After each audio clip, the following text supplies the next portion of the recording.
for the Snap Report with Barbershop J.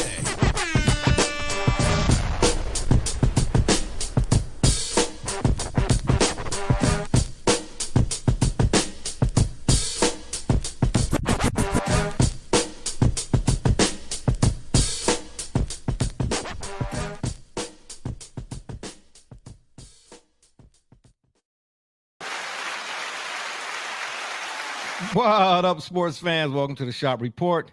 I'm Barbershop Jay. I'll be your host for the day. Here's what's happening. Of course, we want to remind you the Shop Report is brought to you by Rocket Digital Media.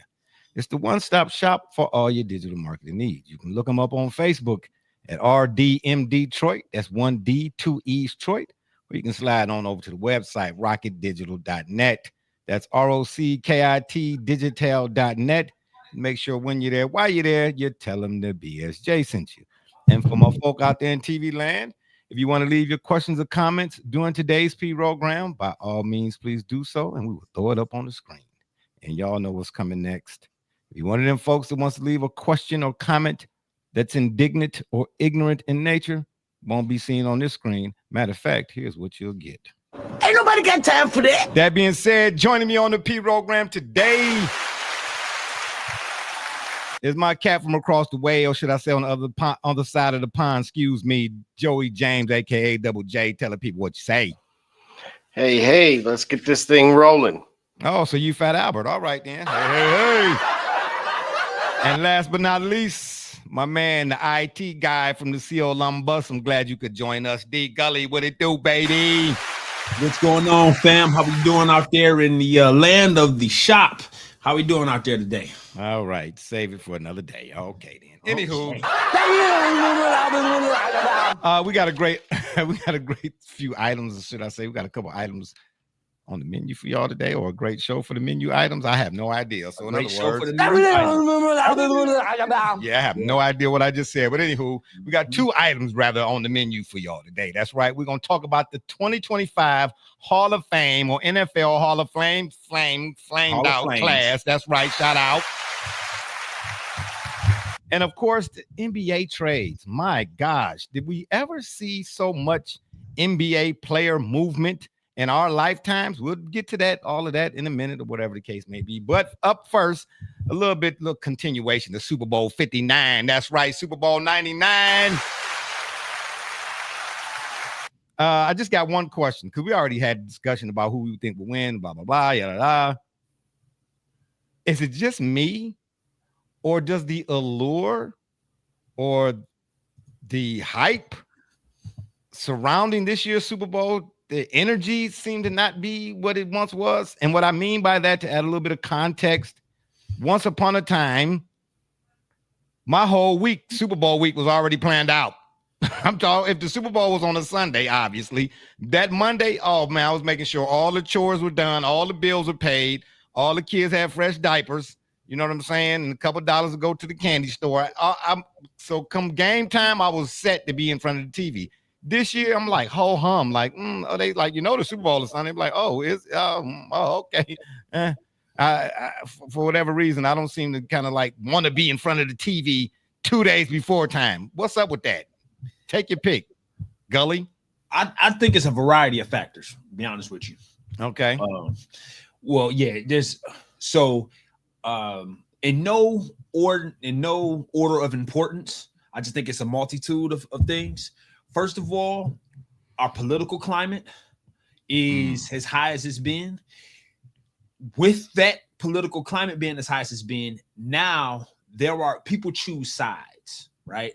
So if you don't like the guy that's in office right now, and you are a team or a player on any team in support of the guy that's not liked in office, that transparency, that visibility, it will hurt. It will lead to apathy when it comes to watching a game, because politics are involved. Secondly, well, and then with that, if you can remember when in recent history was a Super Bowl played as such a divisive political time in the country. Because now, if we think about it, like if we go back to another more recently politically charged Super Bowl, that to me would have been the 2002 Super Bowl. the one where the Rams played the Patriots, and that was in the months following 9/11. At that time, there was a great sense of collective. There was a stronger sense of collective unity about the country, camaraderie, so to speak. Camaraderie, Yeah. So we as a country, we kind of collect, we sort Came of together around our recreation or what have you. Right. So even if it was the Patriots, and remember, that was the same Super Bowl, that was the same playoff run that the Tuck rule got invented. So we didn't necessarily, we wasn't vibing with right. We wasn't vibing necessarily with Tom Brady at that point, at least at that point, So now that we're here, we have the political climate, right? And then you look at the economy and things like that. Secondly, when I bring up Tom Brady already, remember we need a heel and we need a face, right? To borrow from the turnbuckle, these are wrestling terms. This is why Vince McMahon is one of my who I feel is one of the most influential persons of Western culture in the 21st century. We have a heel and we have a face. Clearly, we got the face. Jalen Hurts and the Eagles, Saquon Barkley. That's the team everybody else is rooting for. The heels are unabashedly the Kansas City Chiefs, on the verge of a three-peat, got favorable looks from the refs all the time, it seems like. So we already have the angle. People are not necessarily looking forward to having the Chiefs the way that they've gotten there with all the benefits of the refs.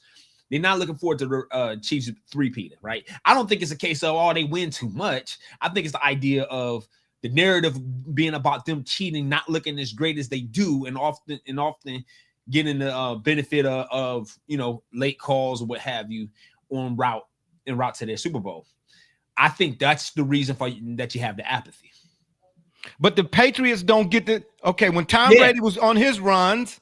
Right. Did he get the same apathy or the same shame as is Patrick Mahomes? That's another thing. And that's the part I failed to mention, because I think we talked about this a little earlier. I hinted at it. Yeah, we did. I just want to jog your memory, because your memory is like mine in this moment. Right. Exactly. But the idea I'm glad you agree. Yeah. Yeah. See, the idea of it is we've seen this before.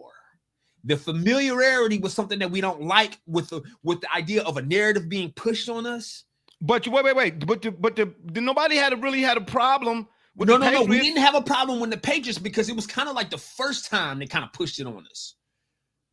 So we've already. You think so? It seems as if it was like the first time that they kind of maybe pushed most it on. recent. Right, in recent memory. Right, we're talking about the 90s. The 80s and 90s to 2000s, right? Well, the Cowboys was right there, though. You get what I'm trying to say? Yeah, the Cowboys were, but again, who really didn't want the Cowboys? If you think about it, compared to the Patriots team, we didn't get Deflategate with Barry Switzer or Jimmy Johnson. Yeah. Right? Yeah. Not even Barry Switzer. Yeah, right. We knew that as great as Troy Aikman was, he was part and parcel to a dynamic team, offensively and defensively, that we all, even if we hated him, the culture and the climate was different too. Then, and just in the game itself, you get what I'm trying to say? Just like hits, for instance. Right. What you see now, it ain't flying right now. You know what I mean? Guys are getting kicked out the league. Right. Being like Bob Sanders. Yeah. So when you have the Patriots sort of being as great as they are as a team, now you still have a narrative that they kind of got help. And they kind of like they were placed in the spot. They were named the guy. Again, this is all wrestling. Okay, they were named that guy. They were named the team. They were anointed. So we've seen because I've seen documentaries on that Tuck rule type of deal. You know what I'm saying? Brady Tom Brady himself, right? When Tom Brady and Woodson sat down, and he casually, because he didn't realize and trying to prove his point, he casually admitted that no, it didn't exist. There was no gray area before that play, unless the Patriots needed to have it go their way. Yeah, right. So having seen the attempted creation or manufacture of the new face of the league, of the new standard of the league, of the new dynasty. We've seen it once already. We didn't like it. Now we see it again. And the other part about it is the biggest part about it is that I will say this qualifies bigger than anything I said before about why we had an apathy. We have social media now. So now you can dwell on anything you want to hate the Patriots. Make 5 Instagram searches. I hate Patriots. Or you want to hate the Chiefs? Make 5 of them. Just do 5 of them. It'll be all over your Instagram. It'll be all over your TikTok. It'll be all over your Facebook. Hey, if you even got a Black Planet page, it'll be all over there. So we get what we want. And if that's what we want to see, the algorithm of social media is going to paint that for you. So we're all being moved by the machine. But guess what, though? I saw a clip where a guy said people are the algorithm. Yes, but that's another story for another day. Double J, let me get your thoughts in here. That? Huh? Was it Gary V that said that? I don't know. I saw the clip and it made me ponder like, wow, I hadn't heard it put like that before. Double J, I think that was Gary V that said that. Gary Vaynerchuk. Yeah, he said you are the algorithm because he made the experiment. He said, listen, give me your phone. He said, I think he would, if I remember the clip, he was like, he said, give me your phone.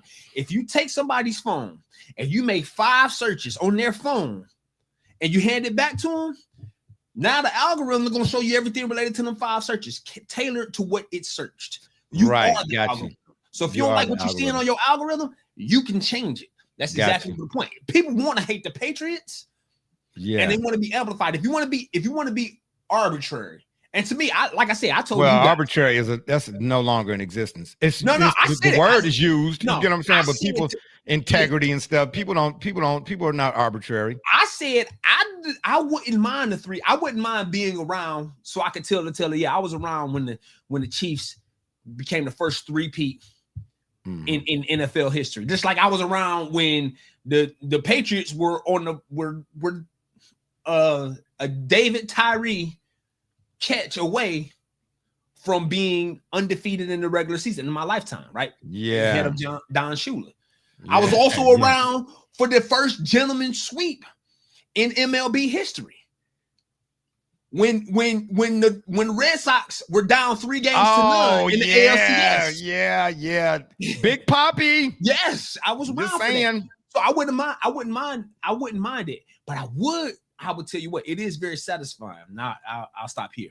It would be very satisfying and rewarding to capstone the revenge of the running back by Saquon Barkley doing what he needed to do and being a lead rusher and getting the Super Bowl win for the Eagles, which reaffirms and reasserts that you need a strong running game, and running backs are worth the millions that you place on them by being primary backs that take that punishment. He deserves it. So I'm just like the NBA playoffs. Yeah, you can do what you want to do in a regular season, baby, but in the playoffs, you need tools. Yes, you do. You need a good old-fashioned craftsman toolbox, baby. Double J, what you saying on that right there? What's happening? Is the allure of the luster of the Super Bowl week or Super Bowl upcoming, is it lost some appeal for you? Well, there's a number of things at play. Again, we've seen this game specifically before, right? And then, of course, what do you mean? We've seen. The Chiefs in this game, and we've seen the Eagles, right? This is a rematch. Okay. So you're saying literally we've seen this game before. Yeah. Okay. So right away it can take away a little bit because there's not that general excitement of 2 teams that have really dominated the entire. I mean, again, this is somewhat true, but it's somewhat false in a way. Like the Chiefs' record, you could have, there were 3 kind of fluke plays that would have disrupted their record. So it wasn't like they truly dominated in that respect. But that's the thing, though. Let me just stop you right there right quick. The fact that they looked different on this particular run as opposed to the other runs, meaning they were involved in a lot more 1-score games this year than they probably had in the 3 years or since Patrick Mahomes been in the playoffs combined. So that to me made it intriguing. Like, man, these dudes, you really see what it's like trying to, and every champion in most sports we talk about has basically said that, getting that first one is over the hump, but then, the third one is more or the fourth one is more difficult than the first one, and the second one, and so on and so forth.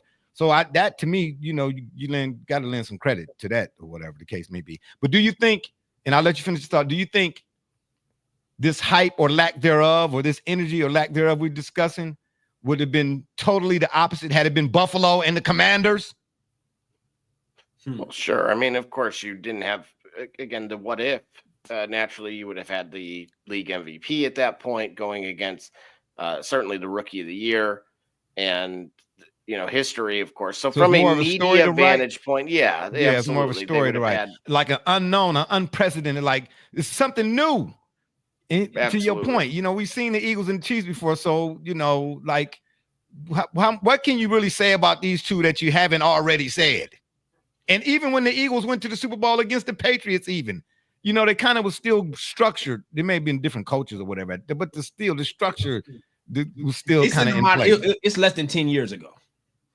Yeah. Okay. Yeah. Even though the teams might have been, the roster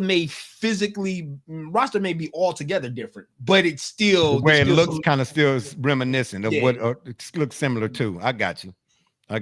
Yeah. I mean, I was just a little curious on that, man. We're going to take a break right quick. When we come back, we will get into the NFL Hall of Fame 2025 class. And I'm going to tell y'all something right now. Ain't no way in the world my boys didn't get in. Okay. Let's save it on the other side. I'm just saying, there's another guy. It's another guy that should have got in. Anyway, we'll be right back, man. Let me go get somebody. Get by cracky. Cleaning the cracks on your pavement surfaces can take hours and be torturous on your body. Until now.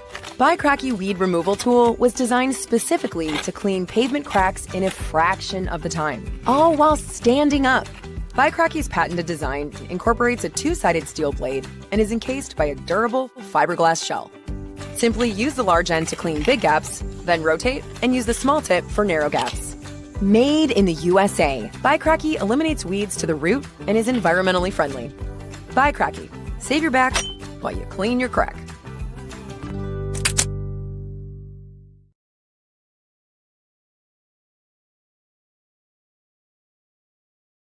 All right, we are back. I just can't get past that, man. Save your back or you never mind. Okay. Oh my gosh. Anyway, the NFL Hall of Fame 2025 class is set. All right, if you want to say it that way. And here are the names that are in, this upcoming season. Eric Allen, Jared Allen, Antonio Gates, Sterling Sharp. Double J, I'll start with you. Do you have a problem with anybody who made the cut this year? I mean, not in particularly. They all were kind of great in their own right. As far as there's always somebody that's snubbed, right? Well, yeah. Look, Sterling Sharp was having a great career, and we understand. I think a lot of that, unfortunately, the injury is what, for me, I do question.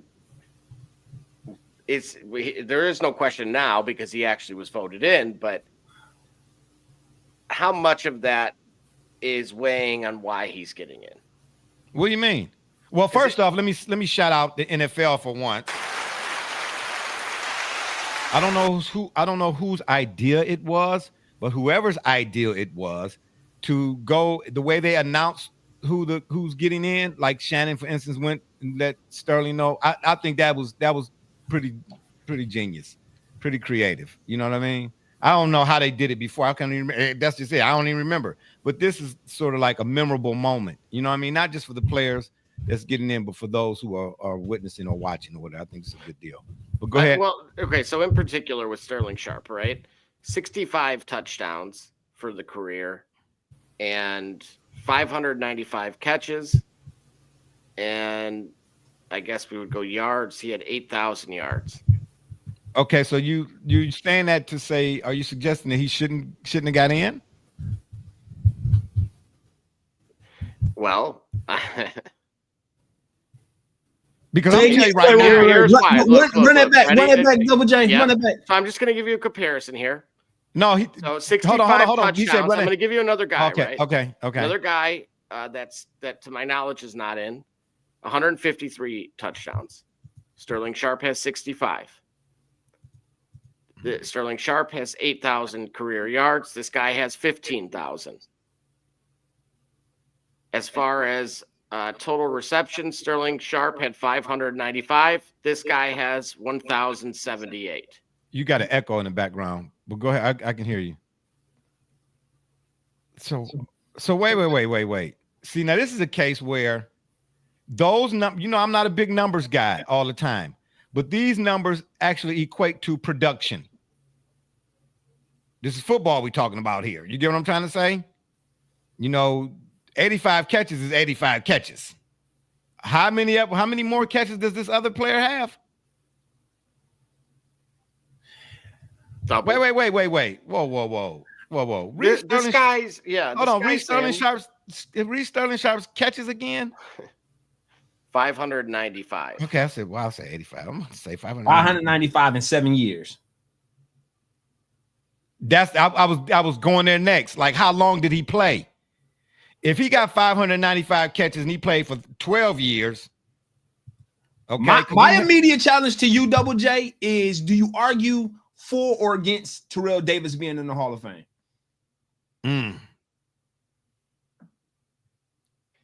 Cue the Jeopardy music. I'm more against. You more against What? Terrell Davis being in the Hall of Fame? He had signature moments. Now, right? you know what, Double J, I'm surprised because that would make sense. Y'all got to break this down for me. I'm a listener today. Because if his argument is as great as the moments are, you got to understand comparing who will get into the Hall of Fame versus who you would leave out, right?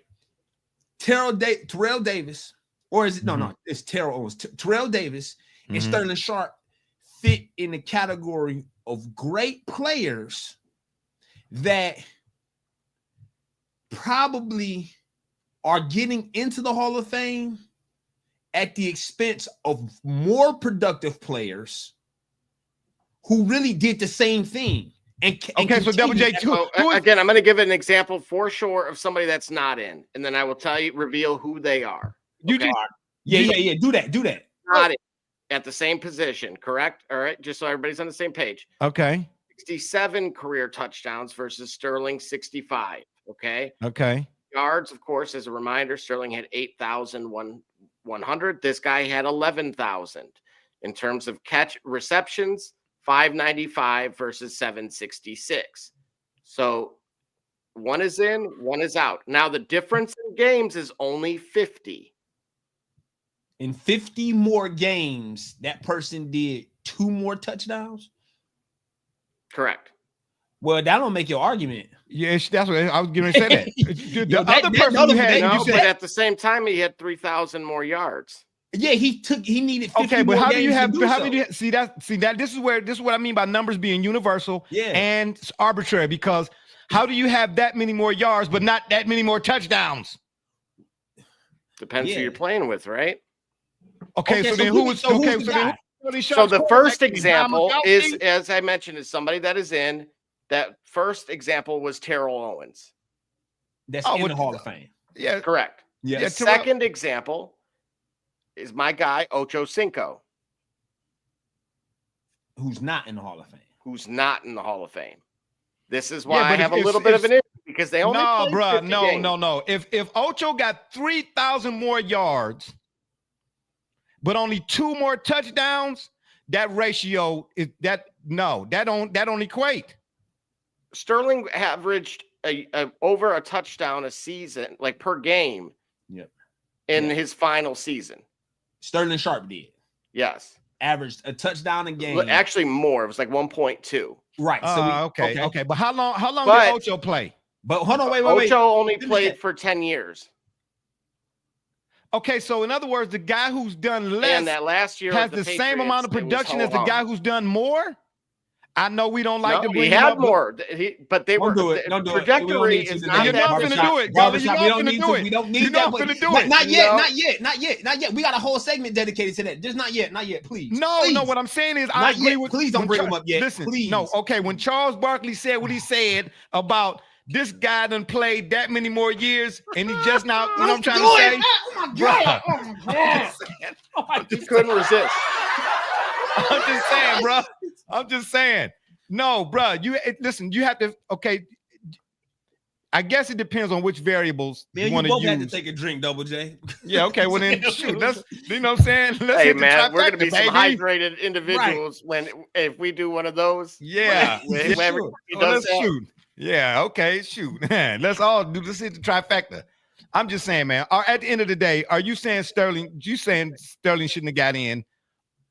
As if you ask me, Eli Manning should have got in. Well, listen. Here's the thing. And Roger Craig should have been in.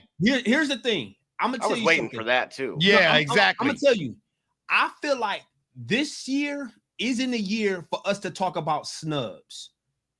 Why? Because this is the smallest class. So when I say snub, But you telling me Eli Manning couldn't got in over Eric Allen or Jared Allen? No, that's why I don't want to do that because they only let 4 in. I can't say that. I can't. Well, I'm asking you a direct question. No, that's what I don't want to say. I don't want to say that Eli Manning. Why you don't want to say nothing? Why you don't want to say nothing? nothing? I don't agree. I think that there's. Wait, but you didn't say something then. If you don't agree, I don't agree that. That's why I say I don't want to argue that Eli Manning was snubbed. When there was only 4 people, there was room for any of those 4 to also include Eli Manning. And to be honest, of the 4, I think we had talked about this once. I don't know if we had done it on the show. We had looked at the finalists and we had done our rankings. I think I might be able to pull it up. Yeah, we did. We was on the show. In our rankings, I had each of these guys in addition to Eli Manning. So wait. Okay, so back up. So only however many finalists there are, only 4 can get in addition to like a coach or somebody like that. No. Remember, this is what I said. I don't think this isn't the season for me to argue who got snubbed. For whatever reason, the committee only picked 4 people this year. Hall of Fame classes can vary. There can be more. Double J, can you look that up? Yeah. Are you already sipping? Which one? The Hall of Fame. How many? It's not sponsored, but it's San Pellegrino. Oh, really? Well, it just been sponsored now. My gosh. Yeah, you just sponsored it now. Oh, hell no. My gosh. You're going to tell me this ain't sponsored, but it's San Pellegrino. Oh, man, please. All right. Anyway, can you look that up? I want how many finalists? No, I'm telling you right now. How many people can get in? I know it can be more than 4. How many can it be? You saying it can be? Well, give me a number. What I'm telling you is 4 is an option.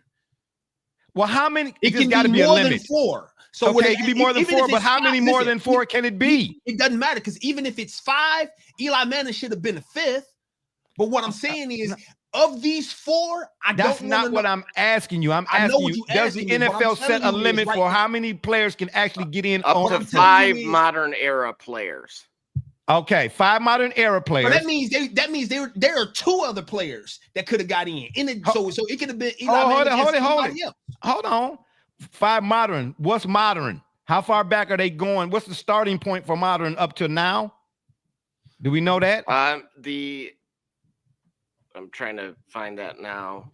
Okay, so you can have 5 modern, Gully, while he looking at.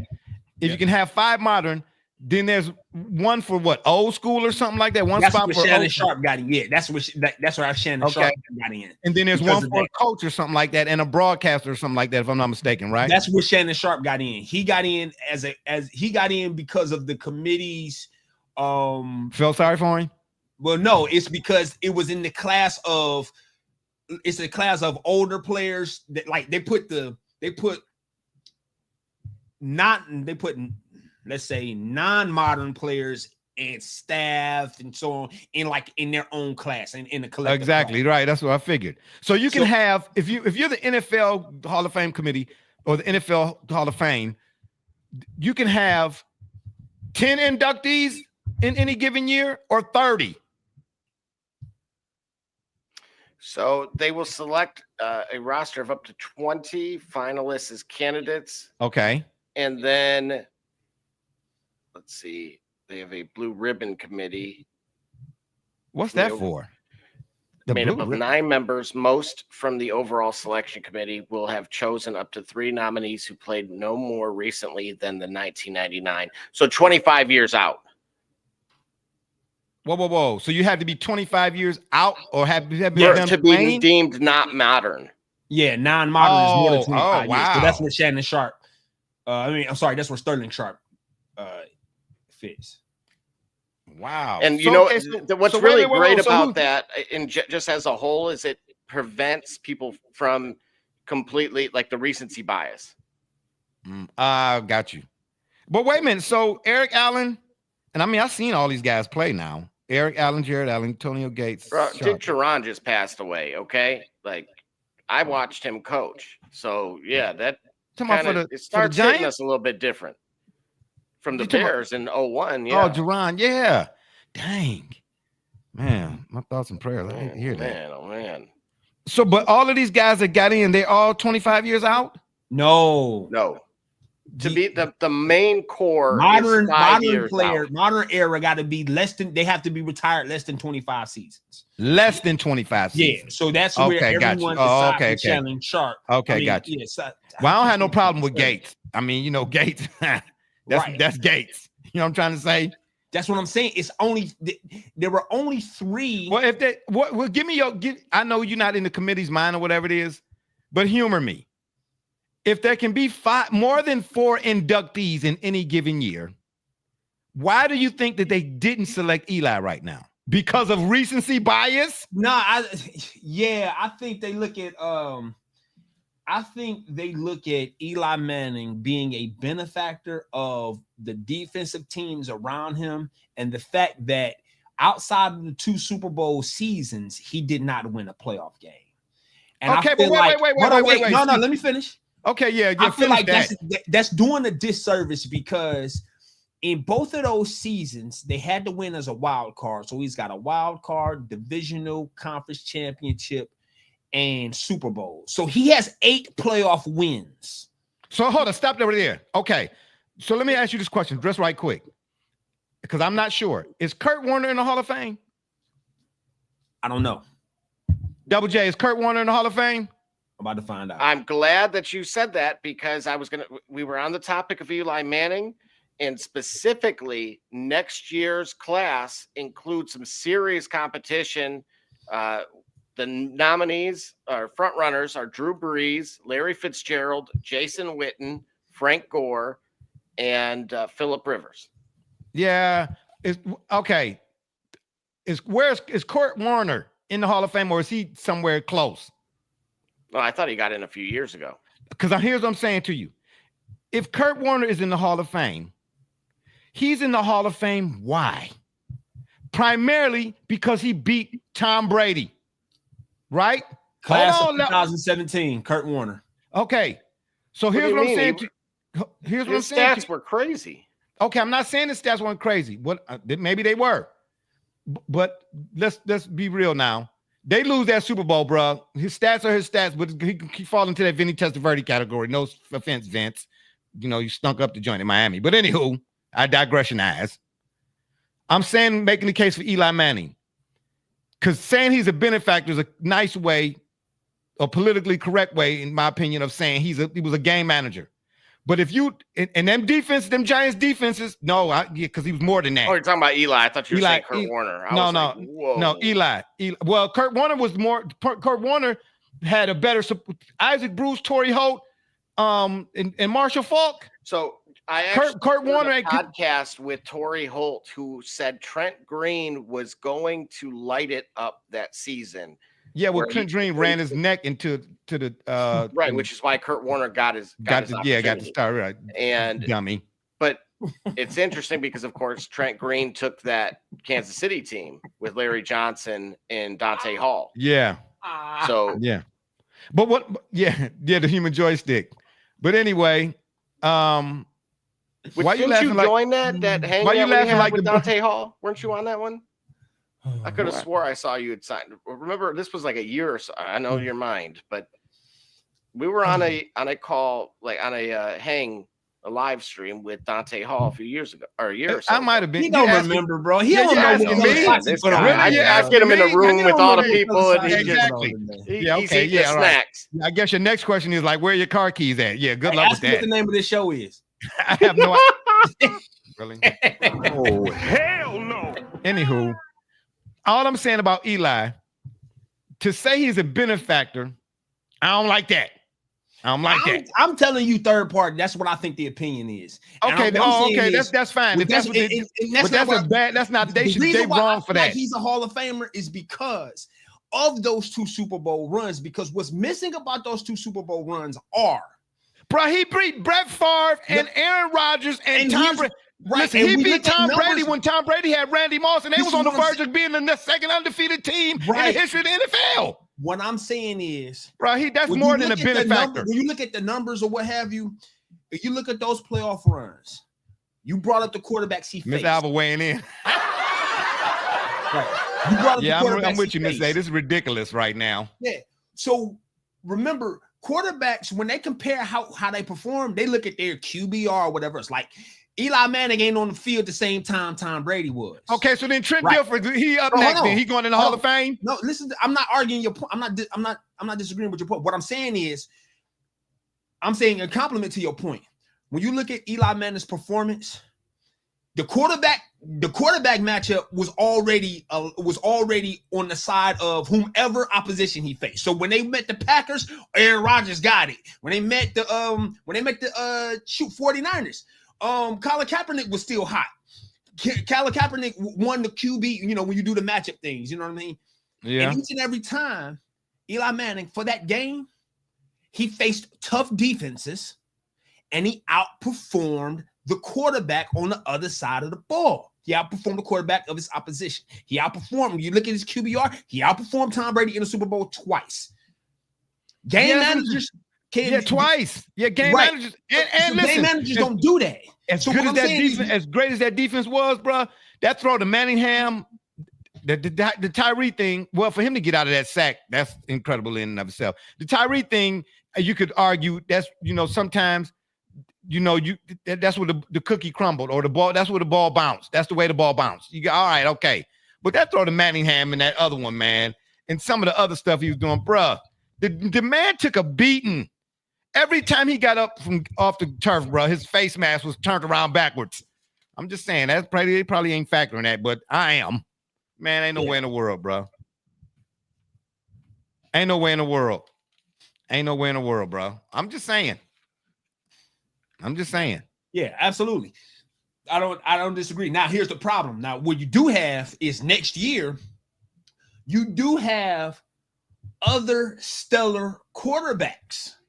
So they're really gonna tear Eli Manning's record apart because overall he's got those 2 playoff runs. Phillip Rivers doesn't have a Super Bowl appearance, but Phillip Rivers does have a great body of work. Yeah, so do Vini Testaverde. Vina? Who is Vina? I don't remember him. I remember Vini, though. I don't remember Vini. Yeah. My cousin, too. Yeah, your cousin, my cousin, my buddy. All right, that's our jingle for the day, y'all. Yeah. So, anywho, yeah, let's get back to this. Yeah, so it's going to look tougher. And it could have been too, Eli, this is his first go round, so they might want to, you know how they do, man. They might want to make him wait to the next go round and all that old type of stuff. Because there's something about being a first ballot Hall of Famer, and I really hate that. And I feel like, I'll tell you what, I feel like Terrell Owens did himself a disservice by failing to appear because he wasn't a first ballot Hall of Famer. Well, why you say that? Because what does it matter if you're a first ballot or not? What kind of contracts can he negotiate on being a first ballot Hall of Famer versus being a Hall of Famer? I don't know. But I thought. Yeah, well, if you look at Sterling Sharp, the way he reacted to it, just getting in at all is a big deal. That's what I'm saying. So you're saying if you're a first ballot, that's like being a number 1 draft pick. You know what I'm saying? You can get more public appearances, get a little bit more public appearances. Again, but I don't know. I think he took issue with that, with the fact that he wasn't in originally. Well, do you think he had every right to?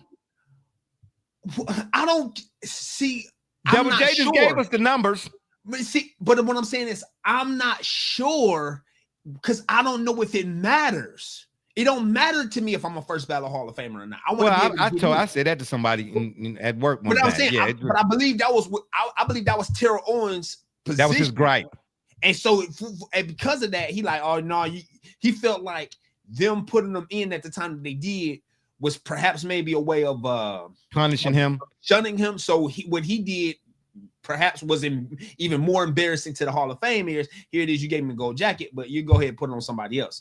I'm in there, but you ain't about to help me make you pub as if everything is okay. Maybe that was his issue. And I can kind of see, I kind of understand the optics of what he did a little bit more if that's the case. I kind of understand the optics of that a little bit more. I guess maybe so. In other words, you got to talk it out. This might not be a great parable, but y'all know I like throwing them out every now and again. You're not going, as a supervisor, tell me as the lead, here, I need you to train this guy to take your job. Yeah. You know what I'm trying to say? Like, nah. The way he feel like the way the NFL did and what it did, bro. No, I'm not gonna put that jacket on to help uplift you. No, I'm in. I got in, but guess what? Yeah, you know what I'm saying? Give somebody else the mustard color of the jacket. I'm just saying at the end of the day. So I mean, I don't have a problem with who got in. I know, and like I said, Eli was on the finalist list. I see Eric Allen and Jared Allen, who were, right in every right.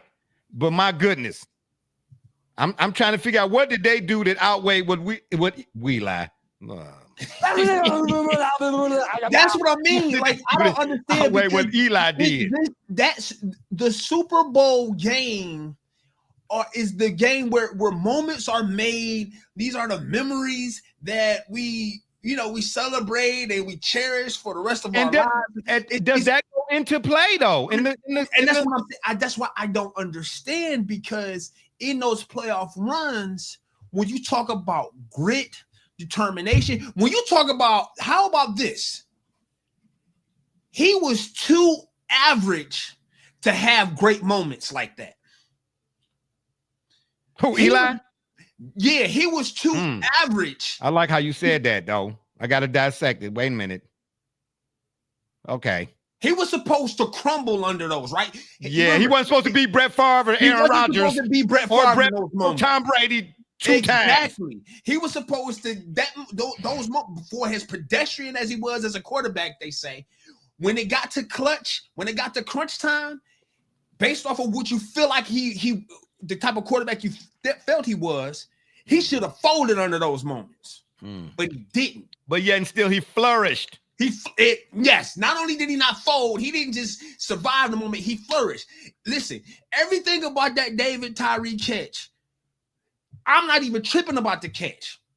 Because in the end of the catch, it came down to if Rodney Harrison had his hand positioned just a little bit another way, we won't even be talking about it. No, Rodney Harrison himself said, when I got hold to him, I tried to rip his hand. Yeah, and he wouldn't go. Right, and if David Tyree knew this is my moment. Yes, and if he could, and you know what he had that same kind of strength that a mother would have when she see the car rolling down the driveway, about to run over her 4-year-old kid. He's like, I'm not letting the whole boy up with one hand, like, come on out of there, little Johnny. Yeah, go eat I mean, bro, the pocket collapsed. He scrambled. I think Richard Seymour had his head. No, they had him dead to rights, bro. And about 12 times. They had him by the shoulder. Yeah. They was pulling him down. Yeah. He escaped out of that. Then he came back. Then he was able to reset. Come on, everything you say about folding in the surviving the moment. Everything you say about it. And then for them to go and do it again, because remember, that was in 2008. 4 years later, what did they say that time? Oh, well, that was just your moment. You ain't really about to do it again, because now we back here again. And what did the 9-7 Giants do to the division leading, to the AFC East leading Patriots?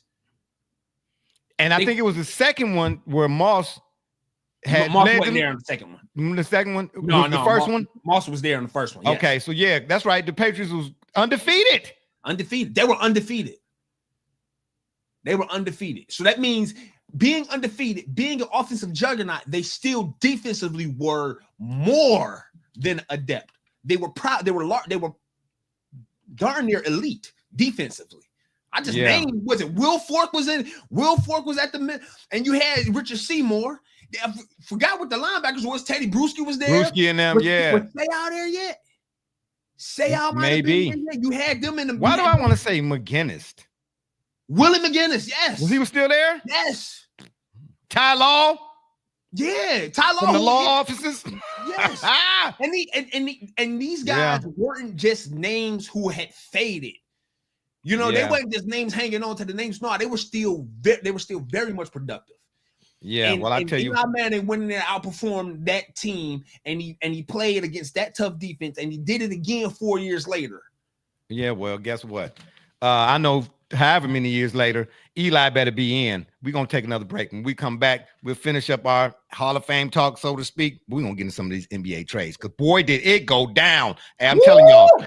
There's also breaking news on one of those trades. So man. Okay, we got to take a break. We're going to come right back, y'all. We're going to break some cookies and some news. We ain't going to break no win. We be right back. One more again. Holla at your boy. I'm Jordan Gudeman, and I'm the founder and CEO of Eddie G's Cookies.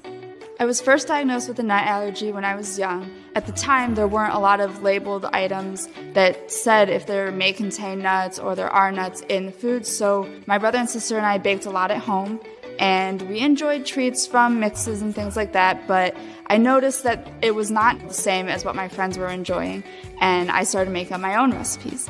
When it was time to pick a career, I decided to start a bakery so I could share my treats with everybody else. When I started creating my recipe, I was taking in all the things that I thought I was missing out on. A soft, chewy center, a crisp outside crust, and a taste that is just like it came out of the oven at a bakery. When I put all those things together, I had come up with a recipe for a dream cookie. Eddie G's Cookies only uses the finest ingredients. We have all natural flavorings, no preservatives, and every cookie is made in a nut-free environment. The best part about Eddie G's Cookies is that they can be delivered right to your door. You can share them or not. We won't tell.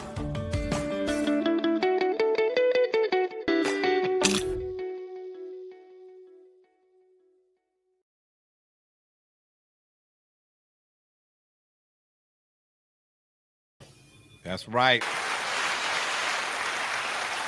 Go to eddiegs.com and place your order today. How you get over Double J's house that fast? Look at the stream, man. I'm just saying. Oh, my bad. I need to clean my frames off, baby. Yeah, it's just the way you came in, like whoop whoop. I'm like, oh man, it took over. Man, believe me, quick, bro. I know you're an IT guy. What you do? Travel through the wires or something? Hey, if I had that together, bro, bank accounts would be different. You understand? That's right. Hey, before we start off with our NBA trade talk, whatever, I got an NBA question I want to ask. Double J, if you want to, you can jump in on here too. He's doing a little background production. All right. I watched the Nuggets a couple games ago. I forget who they were playing. I told you this early on the phone, Gully. Mm-hmm. And I'm looking at Joker. I'm really honed in on him. That's probably why I can't remember who they were playing, or it's just my memory. Who knows? But I'm saying to myself, man, my dream matchup, if their teams are playing, but my dream matchup at center would have been Joker and Hakeem. Man, do you understand? And that's not a what if. That's a why not. We didn't see that. Can you imagine? Bruh, it's 5 bigs in my lifetime whose energy, for lack of a better word or term, you can't really speed them up. What they do and how they do it would fit any era. Hakeem Olajuwon, Tim Duncan, Kevin McHale, Joker, and one of my personal favorites, Zebo. Yeah, you don't, right, because the way this game is played right now and the way that Joker continues to thrive, I think is your case in point. He is a farm to table type of guy. Yeah. When everything that you see with the eyes say otherwise. Right. You know what I'm trying to say? They say, no, man. No. And he can, bro, what can he not do? And I'm not saying he was the defensive presence that Hakeem was. Right. But he shows a far cry from Luka. Oh, we're going to talk about that shortly. Yeah, we are. I'm just saying. But would you have loved to have seen that matchup, though? Oh, man. to see because at first thought you'd be like, oh, Keem got him, whatever. Nah, bro. But here's what you would say. Here's what you would say. You know that offensively, Keem gonna have some moves to put on him. Oh, it's no question. But then when the Nuggets got the ball, to be like, oh, wait a minute. It'll go like, oh, all right, he got that one off. All right, Joker got that one off. Well, how many more is he gonna keep? How many more is he gonna keep getting how many off? More of these he gonna yeah. Right. Yeah. And that's the key, right. His and let me say this right quick too. For all the folks out there watching, hey, once again, as always, let me give y'all a shout out to the people. You know what I'm saying? If it ain't for y'all, we not where we at. But I'm not talking about most dominant. Let me make that clear. Because Shaq was dominant. Shaq was the most dominant center. Big. Shaq was Shaq. Now, I seen some other cats in the league at the time put some work in, made him have to work. You know what I'm saying? Believe it or not, I seen Big Z, Zadrunas. You understand me? Zadrunas got with him. You know what I'm saying? A time or two. Rick Smits, Lonzo. I'm just saying. But we're not talking about dominant. I'm just talking about big dudes, man. They just look like Joker is the complete package. He like Doughboy, man, but he out there running the 40. I'm being facetious, but it's like, how this dude running a 4.2 in the 40? How is he doing this stuff he doing with all this athleticism, with all of the Jalen Green types in the league? You get what I'm trying to say? How he fit? Come on, bro. Yeah, but anywho. Which trade, in you all's opinion, will carry the most impact for the team that they were traded to going forward? And which player in which trade do you think was more complimentary to? You see what my caption is today? What? You see my caption? Oh, AD shade is real. But did he get hurt again, man? No. He got banana boat growing injury. He didn't put no. It was like on day of trade, he didn't he wasn't ready for the first game on the day of trade. He got hurt today? Yeah, lower body injury. When? Wait a minute. Late in the game. Huh? Late in the game, because he was lighting it up. How long? His stats were gold today. And then let me say this though. It was one play in that game where you can see him and Kyrie, they look like poetry in motion. Did you see the lob? Right. But here's what I want people to see. Don't just look at the lob. When Kyrie came hard off that corner, look at how he threw the lob. If you watch that play, he threw the way they set that up, bro. Nah, bro.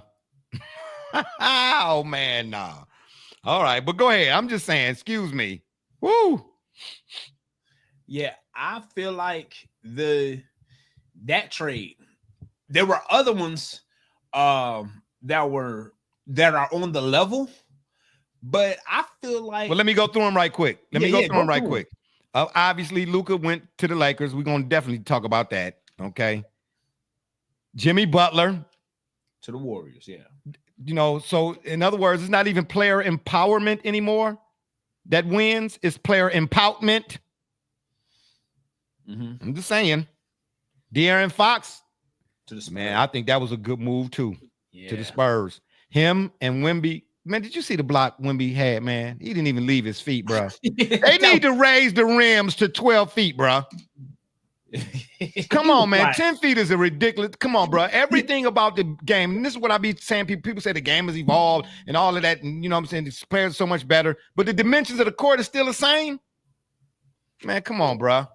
We playing backyard football, the same backyard we played in when we was 8 and 9. Now we 35 and 40. Man, it ain't enough room, bro.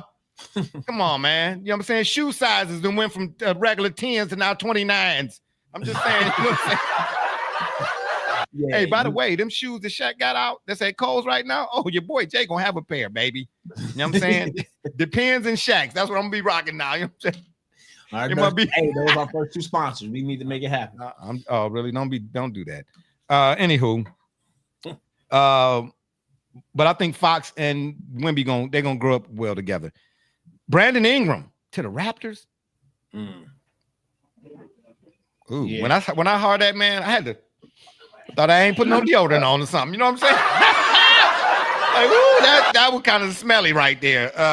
You can tell he's to me, that seems like he's a player that really wants to be on a franchise playing meaningful basketball, and he wants to prove that he is capable of being a team leader or being that star player, if you will. And I think he was, him. I appreciate you trying to explain it, but it. No. What? DeAndre Hunter to the Cavs.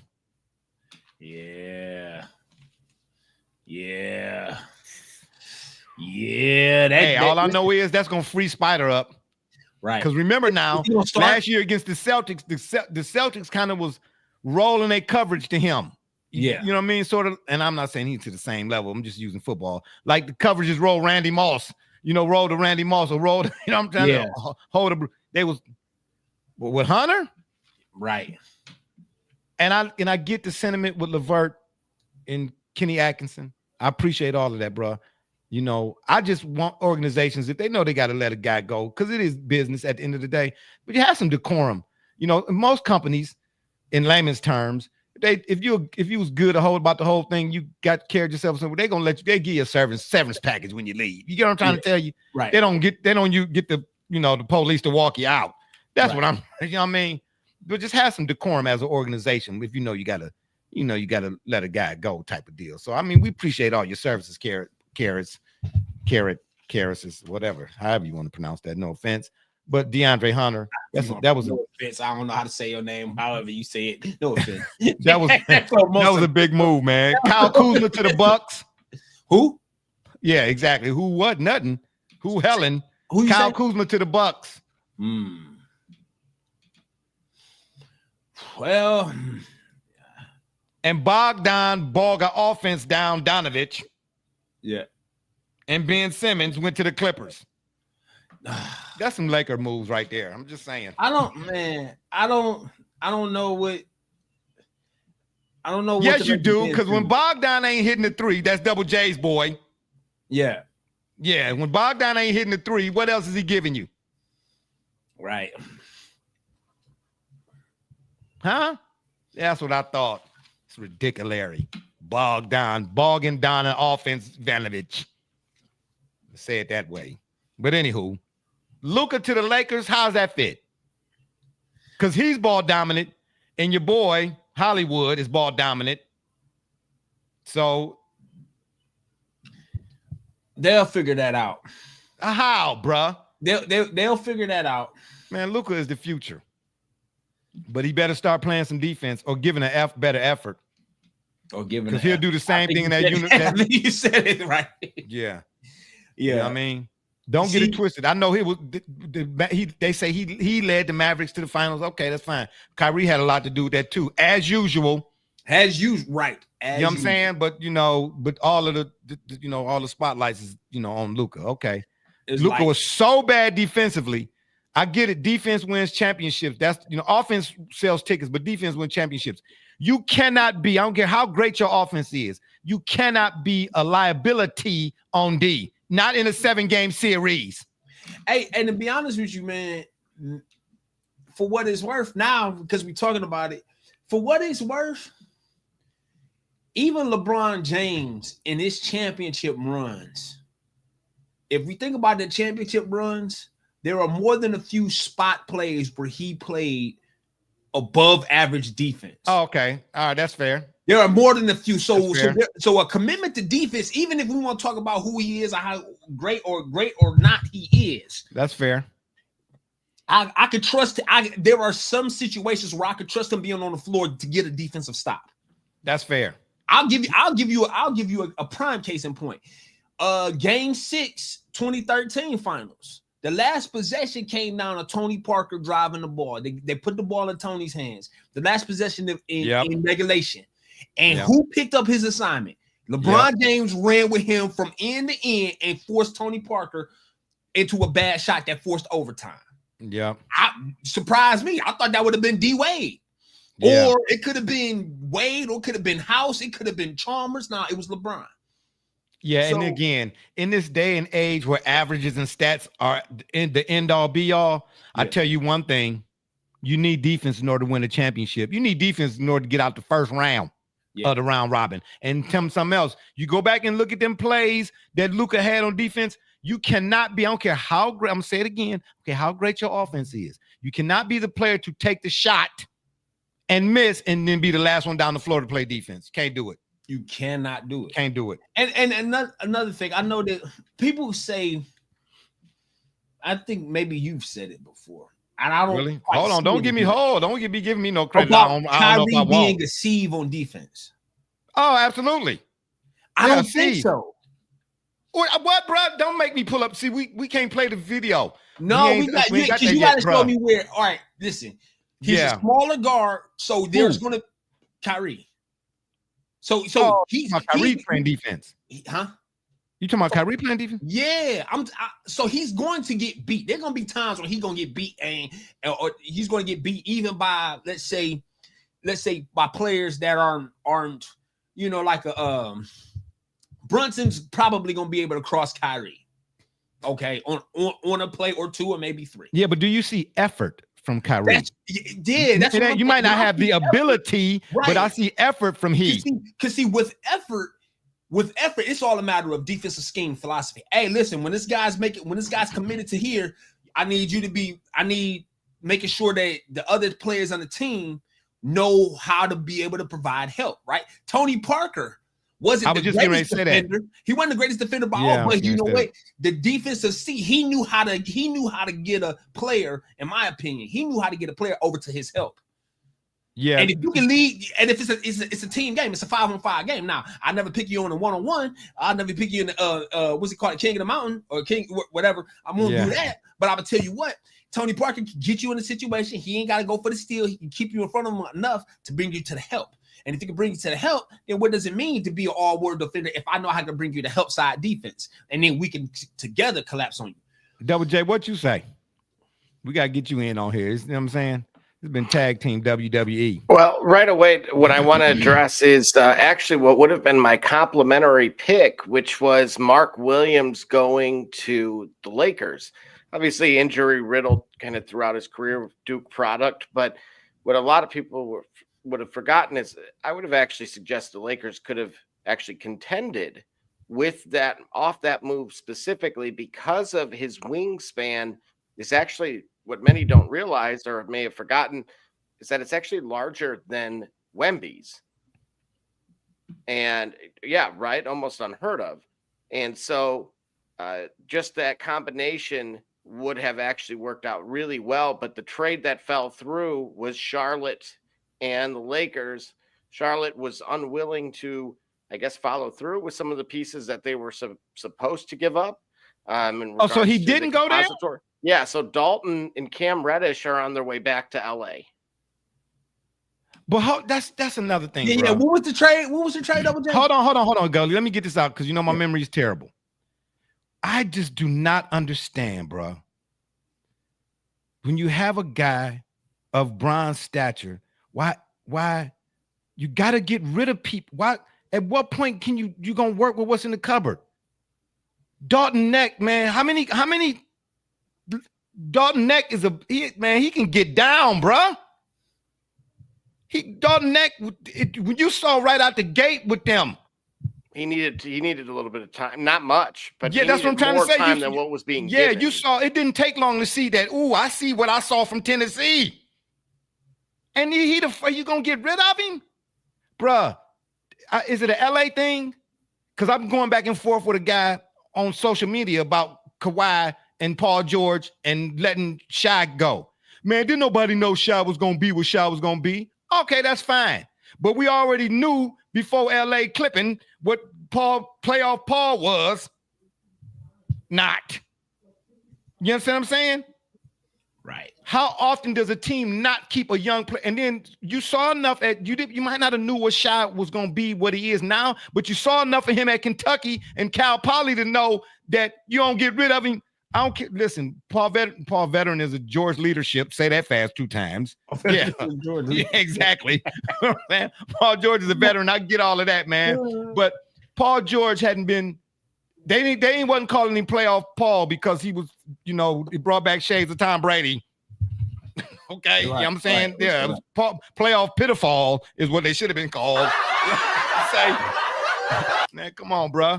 Yeah, Come on, so just to confirm, it was Mark Williams that failed the physical. I wonder if he did that on purpose, so he ain't passed the weed test. Legal over there. Yeah, I don't care, but he's Wait, like, nah, oh, bro. no, you're gonna cough. Yeah, I'm just saying. Right. Oh man, you caught that, huh? Okay, I'm trying to throw one in there. You know what I'm saying? Don't smirk, Gully. Refreshing. Okay. Yeah, man, but I'm just saying, man, at the end of the day, help me to understand, man. Help me to understand what the Lakers are doing here. The Lakers firmly believe they're positioning themselves to have a superstar for the next several years and to build a team around him. And then in their case of having him paired with LeBron James, they also feel like they can get some championship level play. They can play late in the season.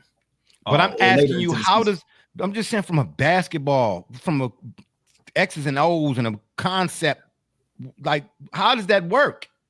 I don't know. This could be JJ Redick's claim to fame here. He may come up with a new offensive scheme philosophy to allow this to work. I think that's the job he's going to have to do. You've got two ball dominant players. Well, it ain't no thought. Yeah, but we've seen this story before with two ball dominant players. Talk to him, Double J. Talk to him. Kyrie Irving. So on a previous show about 2 years or so ago, we actually went by dribbles per second, essentially. That was last year. That was last year. Yep. Yeah. If you recall, because Luka was at the top of the list. Yeah. And again, the closest we had seen to that, of course, was Kyrie Irving. When they first did that trade, when Kyrie landed there, would it work? Because you were talking about two very dominant, like top five. And it didn't at first. Correct. It didn't. But and so that in itself, somebody has to defer. Yes. And so the answer to that question, in my opinion, is a resounding yes. And the reason why is we've seen it work before with Kyrie Irving specifically, at least numerically. Those numbers in terms of possessions and dribbles actually equaled out and or will cancel themselves out in this respect. Additionally, LeBron has always been more pass first, which should allow for Luka to do what he wants. Now, when you look at a playoff run, the teams that would traditionally get in their way, this is why I was a little bit hopeful that the Mark Williams deal would have actually gone through because of what he would have brought on the defensive side. But without that, you could see a lot of spot him, got him with Dalton Connect at this point, certainly with Austin Reeves. But more importantly, LeBron is going to have to be secondary at this point. All right, we got a newcomer to the program. Average age, I don't know you. I wouldn't say average. You know what I'm saying? You on the program. You on the shop report right now. I was going to say when I was doing the right, but how do you do there? What? Somebody else was saying, well, I'll read the direct quote here. Hey, buddy, that's my friend's account. She thought you were cute, and she was in reference to you who were on the screen there. So I just wanted to. Now we get, hey, that's why I'm fading to the back here. Yeah, well, really? Okay, yeah. When she said she thought caught up, see, don't start that. No, when she said she thought you was cute, she wasn't talking about me. I guarantee you. No, I was not on screen. Oh man, please! Really, Gully? Really? That's what you're doing? So disrespectful. We appreciate that. All right, Mrs. We're gonna call you Double A in this case. Howdy do to you too. You understand me? You know what? Really? That's what we're doing, Mrs. Alba? And then Gully, you gonna do that? Yeah, I mean, I appreciate that. You know what I'm saying? Oh my gosh. And then here's Miss Alba again. Yeah, okay. Wow, really? Yeah. Breaking news.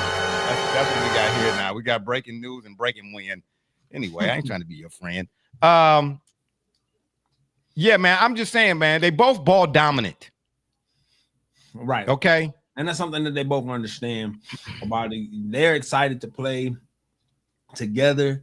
No one knows how it can work.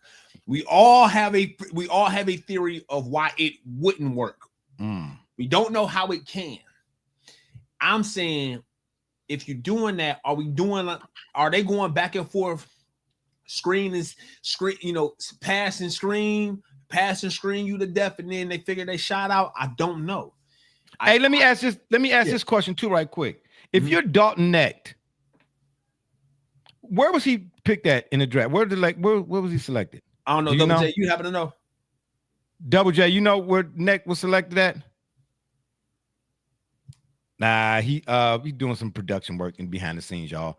That's my fault. Well, I mean, I didn't think that this would, come up here or whatever, but I'm sure he was a top 10 pick, right? Didn't they have you looking it up, Gully? Yeah, I am.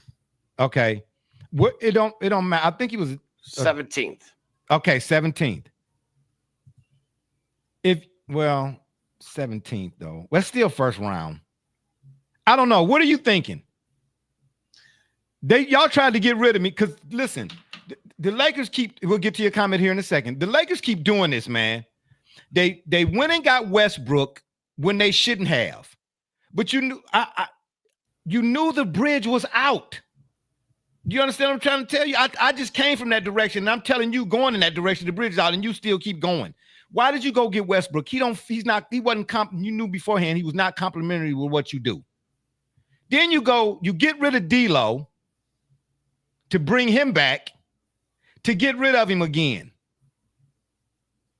Now why does all of the future talent what did you draft him for? Capital. Why not do a draft day trade then? No, capital. Oh my gosh, man. It's capital. Capital. I mean, what's in your wallet? So when you figure the way the Lakers are able to get franchise talent. Hold on. Say that again, Miss Alba. Don't tear yourself down, Jay. You're a little cutie grandpa. Oh, I appreciate that right there. Oh, I appreciate that right there. You really need to hear that. You see Miss Alba, he trying to criticize, and then he needed to hear that. Look, he blushing. You too dark skinned to blush. I don't. Oh, wow, really? Oh, ain't nobody got time for that. I ain't got time for that, bro. Oh, wow, really? Okay, then. Yeah. Hold on. I got to write a receipt for that because that's your. I'm keeping a receipt on that one. Oh, yeah, absolutely. Well, go ahead. What you saying now? I'm saying the Lakers are a team, franchise, the way that they've, since acquiring LeBron, they've positioned themselves as a team will get capital to move to acquire other big name assets. They're not interested in developing. So it's not a unfamiliar position that the Lakers have been in. They've built themselves like this before, but we know that this is where they are now. Okay. And they probably actually, and be honest with you, I think they kind of like been there. They kind of been this way for quite some time, even in the latter years of Kobe's career as a Laker. But certainly wherever it is, their history or whatever, I'm telling you right now, talent that they get that isn't a marquee name is really just there in wait for the next for the next destination. Right. They kept the talent that they needed in order to get Anthony Davis because they knew that's what LeBron wanted to get there. And that's what happened. Do you think that in all of this talk about who didn't know and we didn't know, you buying that? Bro, that's too big a blockbuster type of deal on paper, if nothing else, or in namesake anyway, because of the names involved, for nobody to not know, or for the people that say they didn't know to not know. Man, you know something. I mean, and I know you lying. What difference do it make? It don't really, but I'm just no. And I'm saying that I'm asking that question kind of like to probe into it. Like, what difference in the case? What difference does it make that LeBron James knew or didn't know that they were going to ship AD out? Because if he did know that they was going to ship AD out, I think the franchise would be turning different gears right now. Like they got rid of AD. Oh, they bringing in Luka. Oh, that means LeBron might be next. All right, no, LeBron probably gonna stay right there. That means okay, so we get rid of AD. We acquire Luka. We acquire the next. See, what they have is all right. Hold that thought. We're gonna take another break. Our last one for the night on the program. When we come back, we're gonna finish up the NBA trade talk, and I'm gonna tell y'all right now, or after the fact, excuse me, my Super Bowl the score prediction. We didn't give our score predictions, but guess what? We'll be right back. That'd be just absolutely. I don't do that. Yeah. Okay. Well. I mean, so you don't do that. What you want? A Super Bowl participation trophy? Let's go to break. You watching the Shop Report? I'm Homie Diallo, and you watching the Shop Report. My name's Chris Murray, and you're watching the Shop Report. Oh, you're Jay Nile, you're watching the Shop Report. Bryce McKee, you're dropping in on the Shop Report. Barbershop Jay, Quentin Hines, Super Bowl champion. I'm ready. Let's do it. I'm on. Hi, I'm Mars Man. We're at Mercury Stadium, and you're watching the Shock Report. Hey, I'm Billy Butler, and thank you for watching the Shop Report. Hey guys, I'm Les Norman, former Kansas City Royal, and you're watching the Shop Report. Commander Brown, Detroit Rivers Mountain Training, and I'm watching the Shop Report. Hey, this is Doug Flynn of the New York Mets. Well, a few other teams, of course, too. And you're watching the Shop Report. I'm Matt Ramos, and you're watching the Shop Report. How you doing? I'm Rajay Davis, and you're watching the Shop Report. How you doing? This is Nelson Figueroa, former Major League pitcher with a lot of teams. You're about to listen to the Shop Report. Hey, this is Howard Johnson. You're watching the Shop Report. Hi, I'm Heath Bell from the New York Mets, and you're listening to the Shop Report podcast. Yeah! Hey, I'm Josh Tolley, former catcher of the New York Mets, and you're watching the Shop Report. This is Edgardo Alfonso for the Mets, and you're listening to Shop Report.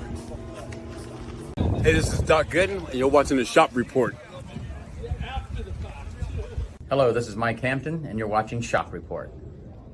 This is Herman Harvey, former NFL offensive lineman with the Cleveland Browns and the Baltimore Ravens, and you're listening to the Shop Report.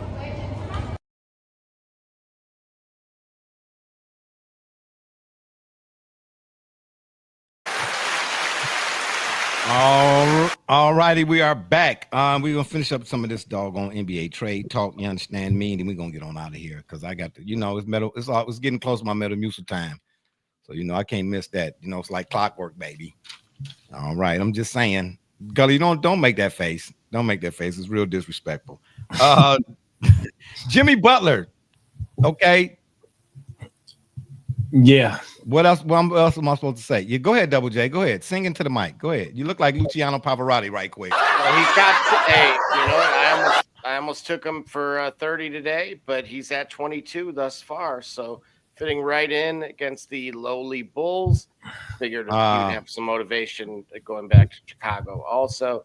And what's the other news? You had breaking news for us. Should I hit the button? Well, no, that was it with the Dalton Connect deal going. Got you. Yeah. Okay. Yeah. So you got a player that you tried to trade away. They ain't going nowhere now. So how do you can't tell me he's not in that locker room looking side eye at somebody. Right. But it did seem like JJ Redick does have a plan. Yeah, I mean, well, like Mike Tyson said, everybody got one until they get punched in the nose. Everybody got a plan. Yeah, but do the plan make sense? I don't know. Let's see Mrs. Alba weighing in again. Just drink that Dunkin' like you have done before, Jay. Okay, that's it. Double J, her drinks is cut off. That's it. Because I don't know what that was, but okay. But guess what? Bartender, I'll have what she's having and make mine a double. That's all I can tell you. I'm trying to tell you, boy. I tell you. You understand me? So right now you said, well, go ahead, Double J. I was going to ask teams with a plan or lack thereof. Clippers. I keep trying to tell this. I know a dude right now. He's a Clipper fan, bro. Don't let your fandom blind you to reality. Okay. Yeah. That Paul George move jacked them up. Okay. You saying acquiring Paul George? Yep. From the get-go. Yeah. From the get-go, it messed them up, man. But again, with the individuals that they're about to receive, and that's. Yeah, you're talking about bogged down offense, Donovich, and no work ethic Simmons. It was people in Cleveland that, oh man, They looking at, man, he a big athletic guy. He can defend. He can do all of that. But bruh, it's gonna come a moment. See, that's why I keep saying basketball is 94 feet. You gotta be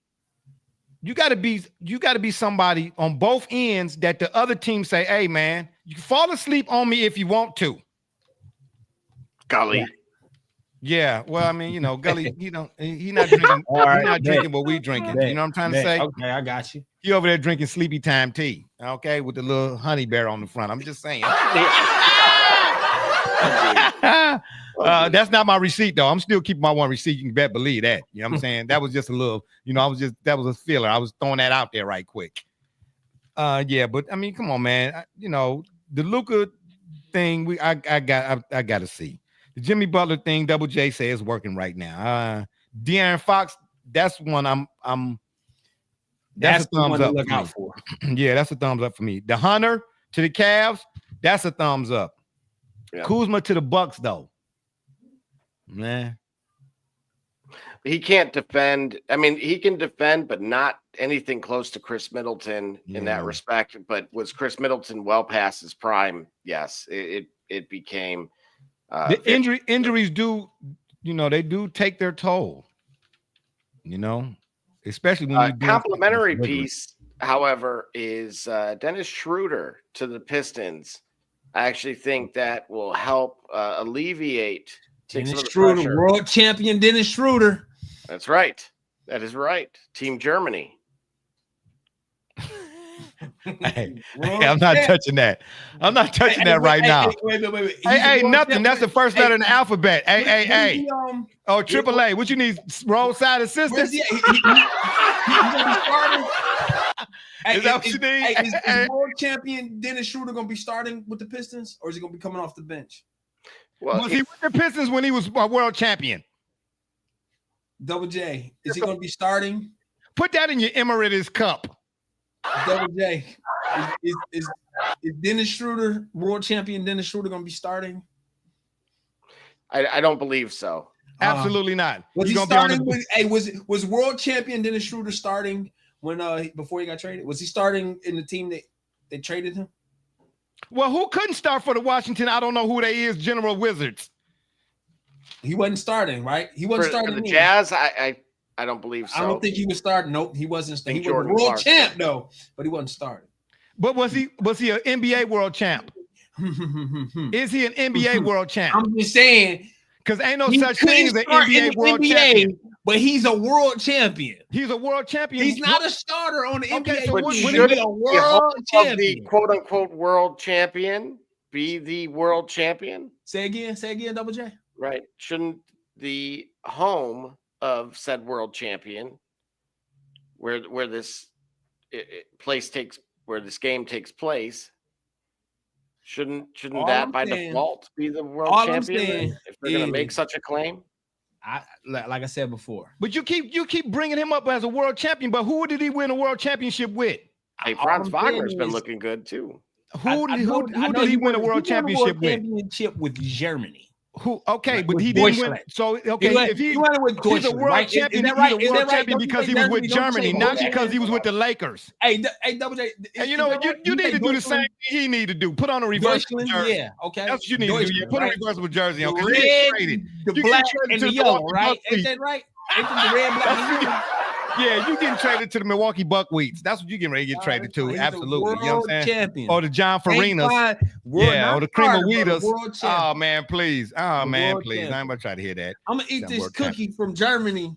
Well, that ain't the only other cookie. This Jaffa cake from Germany. Okay, well, listen, I don't know what's in it. But if that's what's putting you to sleep, you need to stop.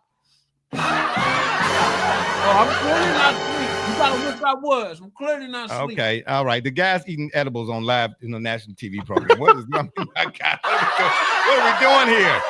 It's a family program. And you're drinking Shampipple?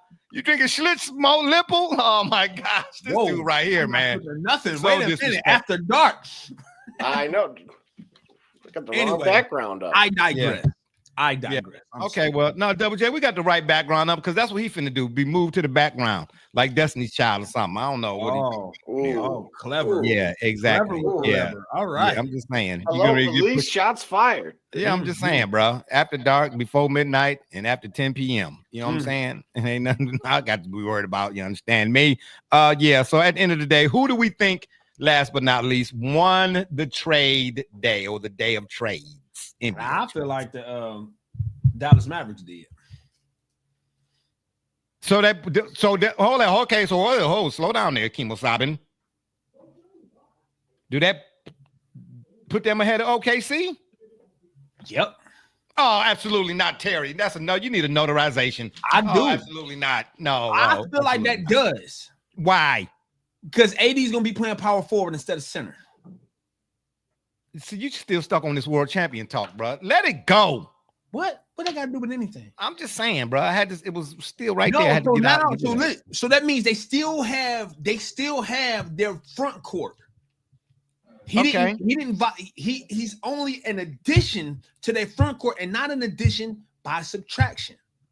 So that means defensively, you gotta continue with the front court and the young talent that they have at center, being able to move. Plus, you got AD who could fill in at center. All right, that's on the defensive side. Offensively, he had power forward where he's more comfortable at. That means you get a lot of 1-4s, right? You get a lot of play there. With Kyrie, they're more dynamic, right? And we forgot Klay Thompson's still there. And Yeah. So that move really puts everybody in their rightful spots too, though.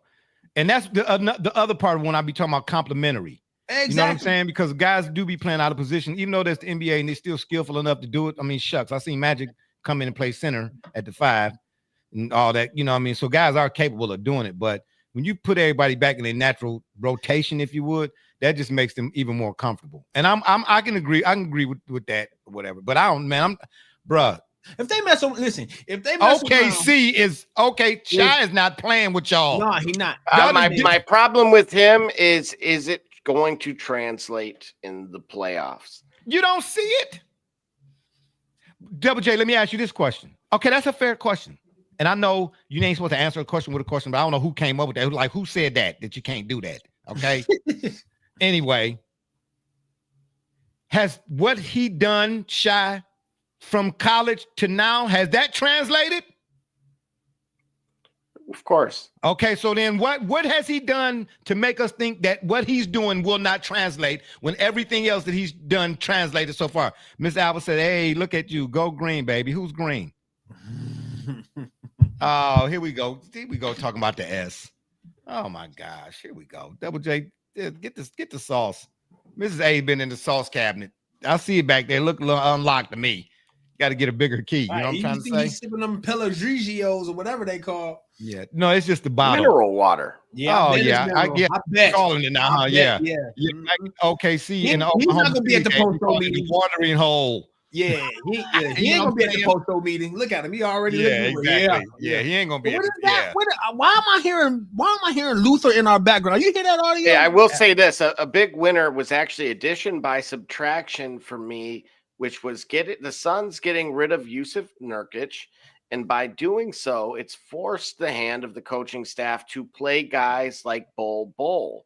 Of course, he hit a critical 3 in last night's win versus the Jazz. And today he threw a behind-the-back pass, and it cleared out. Everyone was in the restricted area after he released that ball. All defenders were in the restricted area, leaving a wide open 3 in this evening's game. So, that could be what is a shot in the arm for the Phoenix Suns. I don't know, man. Mrs. Alva weighing in again. You started with bringing up Magic. Well, what am I supposed to do, Mrs. A? You know what I'm saying? We talked about baseball, didn't you? Nah, no Magic. No, not really. No, there's no need to talk about baseball. I mean, it's umpires over there, getting suspended and fired and all that old type of stuff. I mean, I keep trying to tell y'all, man, follow the money. Okay. How often do we have to come here and say that no sporting event is completely left up to chance? If you think I paid top dollar for this, there was a time I would. Okay. Okay. I was sitting there like, ooh, should I pay the light bill or should I get that jersey? And a lot of times I was sitting in the dark, but I was sitting in that jersey. I'm just saying. Okay. That wasn't funny. Anywho, tough crowd. But now, hey, this is off the Walmart rack, baby. $10.99. All right. I'm just saying, follow the money. Well, anywho, I say in terms of who won, quote unquote, because I know that's being tossed around nowadays. I'm with you, Gully. I say Mavs would be my number one, and the Cavs with Hunter would be my number two. Wow. Cavs won, baby. Yeah. The Cavs won. That is going to free Donovan and Garland up so much. Woo. Bruh, you got that wing, baby. Now, at the end of the day, though, do you think that the Cavs gave up a little bit too much draft capital? Or it's not really a big, because they were a couple second-round picks, I believe. I don't think so. No, I don't think so, because they're second-round picks. And I feel like, remember how young, we got to remember how young Donovan Mitchell is, right? He's still got plenty of time left, right? Fairly healthy, fairly healthy, plenty of time left before we start to see like, okay, we need to get some help because he's aging or what have you. Nah, man, they're good. They're in great position. The idea of it is that I think the true hope is what we're seeing from Kenny Atkinson and this team in their first year. Is this a standard? Are we a legitimate contender like we haven't been since LeBron left? That we haven't been since when we had the hard working Cavs, if you will, the blue collar Cavs, baby, Mark Price, KJ, and all of them. Yeah, right. Right. I'm gonna say this. I'm gonna say this. To the former of what you said, yes, because he basically took the same roster for the most part, and they look like definitely the core four. Remember, we was having discussions with JB. No offense to JB, because I think he's doing an admirable job with the Pistons. Okay, shout out. Yeah. But with the Cavs, bruh, we were saying those four couldn't play on the floor together. Right. Remember that? We were saying that. We spent many episodes like, hey, man, they got to get Garland out of here. Garland, the Spider. Yeah, that's what I thought. Well, I ain't want to say Garland was. I ain't want to say they got to get Garland out. But we were saying if they were going to get rid of somebody, I thought it would have been. Yeah, and so he come in and he do. They don't look, bruh. Right. I mean, they got the best record in the NBA, bruh.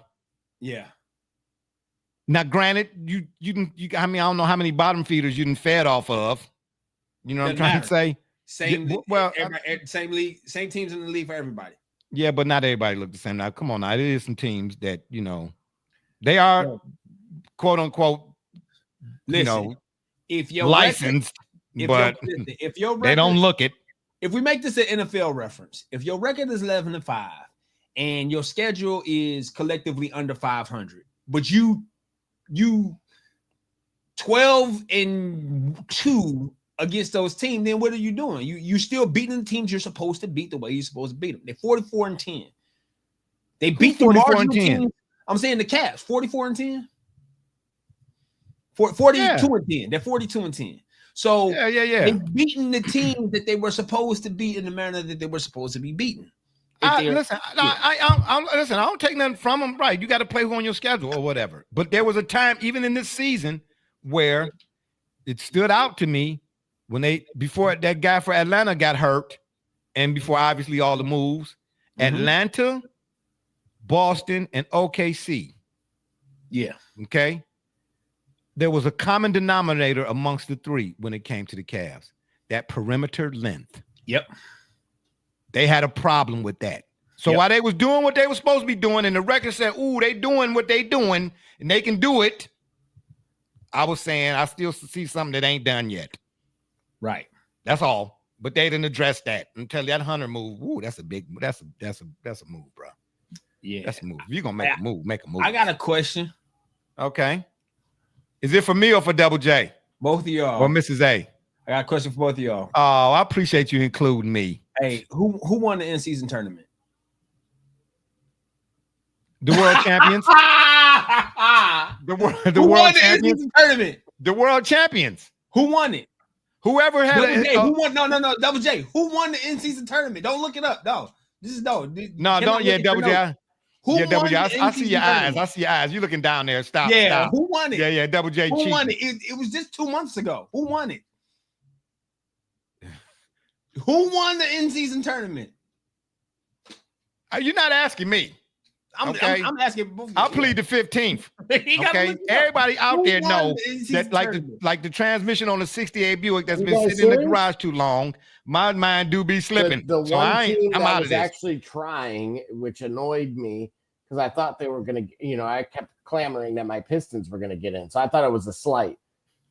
Who won it? The Bucks did. The Bucks. The Milwaukee Bucks won the in-season tournament. Mm-hmm. Yeah. So why are you even asking? That's what's your point? I don't even remember. I don't think he remembered it. I think he looked it up. Yeah, I think because I just remember being irritated with Damian Lillard, and like they were like 4-11 at the time, and then like those games counted more, so they actually tried hard or something. So they won. Yeah. Oh yeah, I do remember him saying that, Gully. Yeah. He went on a 17-second rant. I should Google that game. I'll just Google like Pistons versus Bucks, and I can tell you right now that game hit the over, and it was probably really close. Hang on, I'm going to try that right now. Pistons Bucks. Speaking of the Pistons again, they are lightweight. Cade is balling. Can we get some love for Cade on the program? I'm just asking a question. Yeah, it's not rhetorical. Cade is balling, bro.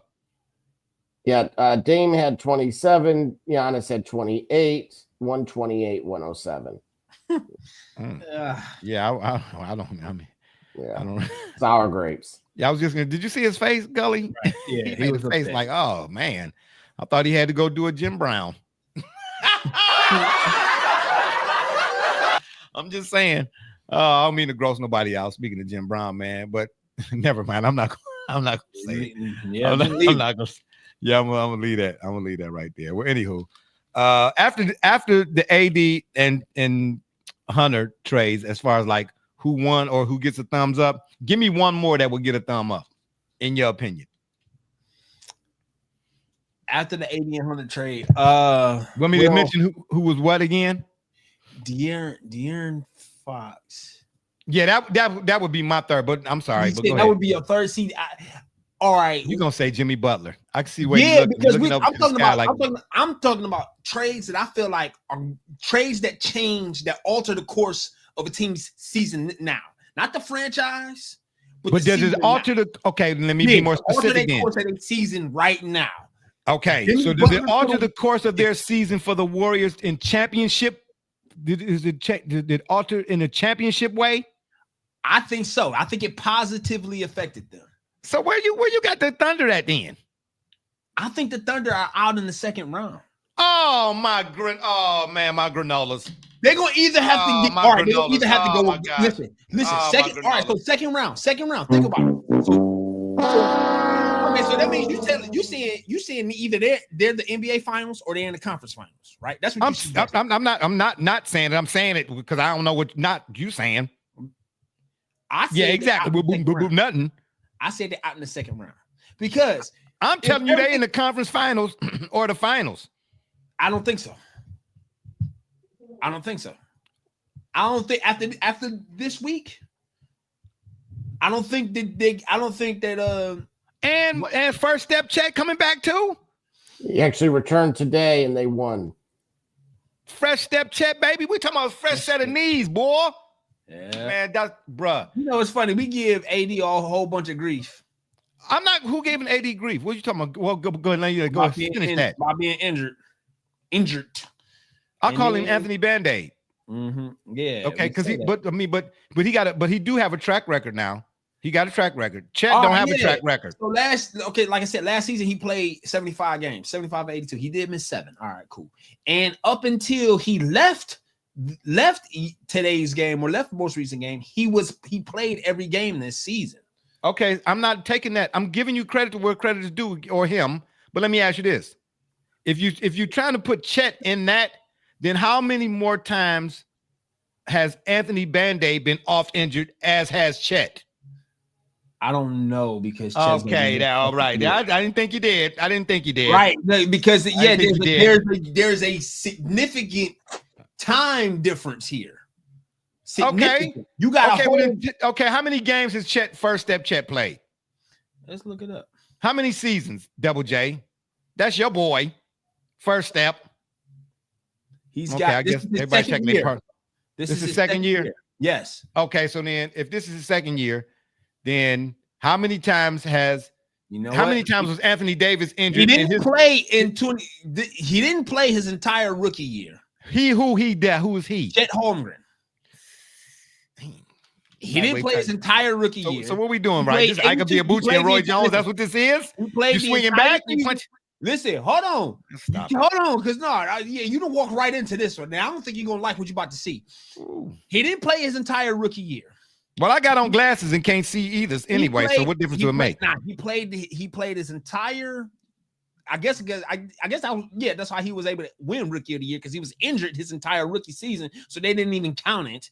So his first full year, he played 82 games.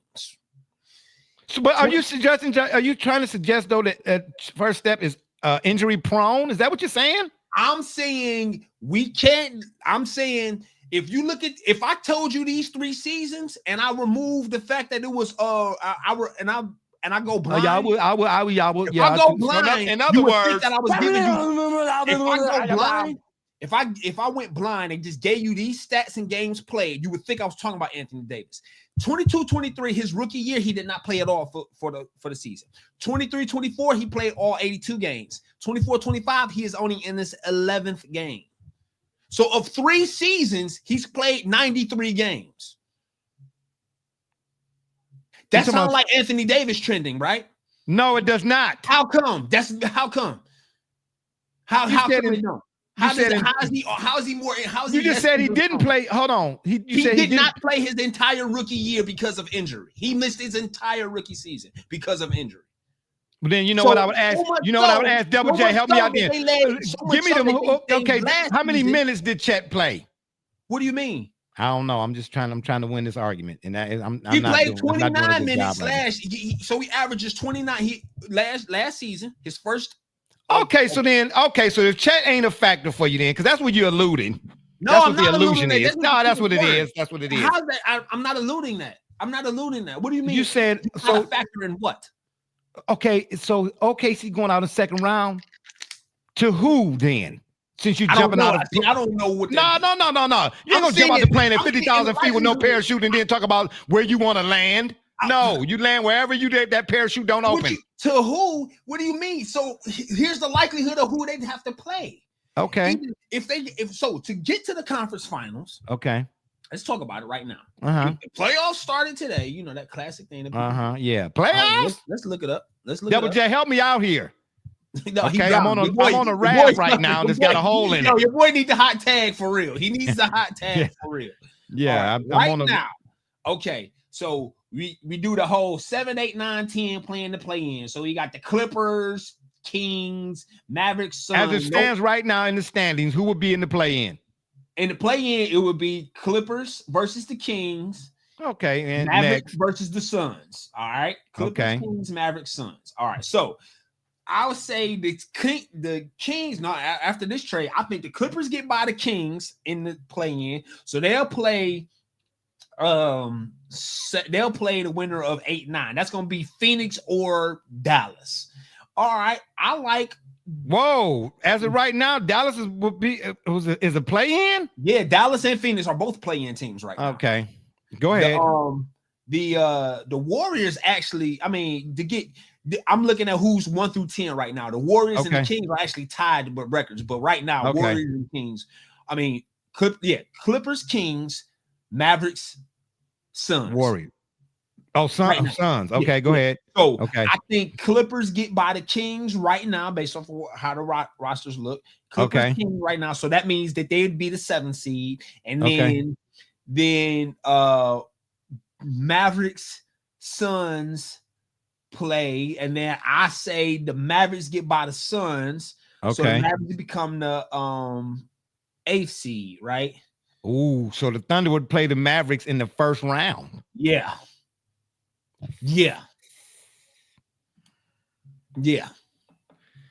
Well, and on that note, I'll leave you with this quote.